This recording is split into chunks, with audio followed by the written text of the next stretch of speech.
there is nobody on earth that is as obsessed with college hoops than my partner over here, Simmons. And I'm going to let him have this segment over here. I mean, you didn't have to flip it like that. Emmanuel, I think you were probably like the good luck Chuck for Siena, right? So you had called some games for them for 4 years. Now you weren't a part of this journey, and then they I make it to the. was. Oh, you were. You were I calling this game this was. past Yeah. year. So this year I was calling the MAC championship game. I was part of their journey. Talk And to me about that. Talk to me about GMAC. What are your thoughts about that? he's incredible. He's the real deal. And I'm very happy for him getting this opportunity because I think it's where he belongs. And he's going to kill it at Syracuse.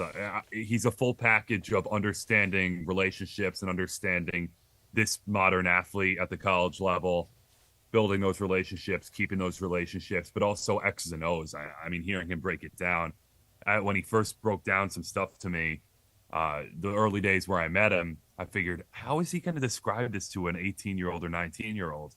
Because he thinks the game at such a high level. Right. Like, it's such a sophisticated way of thinking it through, and he can rattle off situations. Like, we'll be talking in our pregame chat 20 minutes before opening tip, and he's rattling off specific plays from like 3 weeks ago. He is so cerebral and such a high competitor. Yeah, he's a full package, and I think Syracuse is in for a good time. Yeah, and it looks like they got a good NIL commitment in terms of package. So I think, obviously, I don't think he would have taken that job without such a good commitment. So that's great to Right. see. Moving forward, how do you look at college basketball within the NIL structure?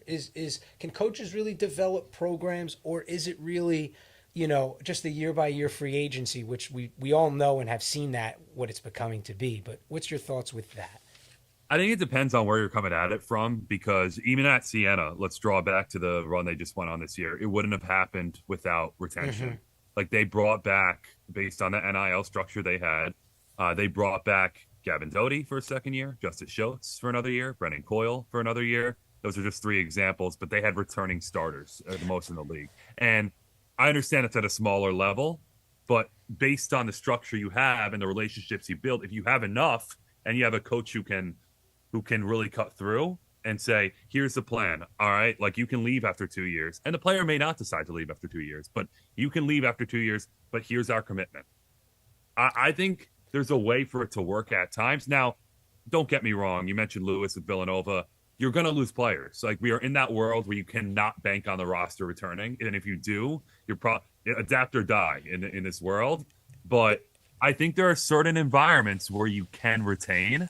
100%. And I think retention's greater than addition. And I'm actually, you alluded to another point of mine, which was, I wanted to play both angles, but you are completely right. If you look at like the final 8 teams that were left in the tournament, even the last 16, majority of those teams had a core that was back and have been there. Purdue, even Duke had some players that were back. UConn had players back. There were many more that had cores. So you're absolutely right. You must maintain. And you must retain in order to be able to make a run. I think Michigan was certainly, an outlier. Taris Reed, their only player was playing against them that had been on the team. So it was interesting from their recruiting. And plans. don't underestimate anybody. Don't underestimate that chemistry and what that means, because normally you have coaches who have a brand new roster. What do we hear the first month and a half of the year?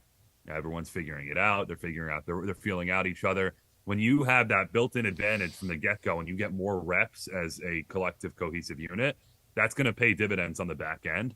And I think there's just this assumption that, sure, there will be other teams that are all transfer-laden or they're all new that win a national title. That'll happen again. But I think there's an assumption that's just going to be the formula every year. I wouldn't be so sure of that. I think retention's going to mean something. 100%. And I'm someone who's watching college basketball. Like, I barely watch NBA college. I'm watching college basketball consistently since 1998. And I think NIL has helped the sport. I know there's things that need to be changed. I know there needs to be an age limit and potentially giving guys a one-time transfer if their coaches leave, and then maybe they can't transfer there, or if they have to sit if their coach stays. I know those things have to be sort of ironed out, but the fact that we're keeping all this talent in the sport, you're getting games like that Iowa State Arizona game in the Big 12, absolutely phenomenal. You don't get games like that 5 years ago without players staying. What the pilots won't say, pull the stool up, the rounds on the way.